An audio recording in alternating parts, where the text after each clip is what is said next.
অনুব্রত মণ্ডলকে সভাপতি পদ থেকে সরিয়ে দেওয়ার পরই বীরভূমে শুরু হয়েছে তৃণমূল কর্মী সমর্থকদের পালাবদল।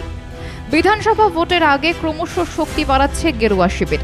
সিউড়ি বিধানসভা এলাকায় শতাধিক কর্মী সমর্থক তৃণমূল সিপিএম ছেড়ে বিজেপিতে যোগদান করলেন।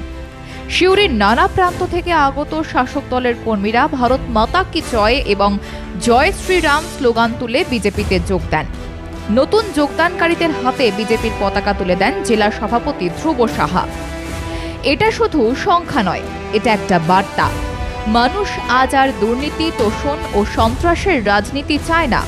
বিজেপির উন্নয়নমুখী দৃষ্টিভঙ্গি ও প্রধানমন্ত্রীর নেতৃত্বে আস্থা রেখেই এই সিদ্ধান্ত, জানালেন বিজেপির জেলা সভাপতি। একই সঙ্গে কেন তৃণমূল ছেড়ে বিজেপিতে এই যোগদান তা ব্যাখ্যা করলেন তিনি।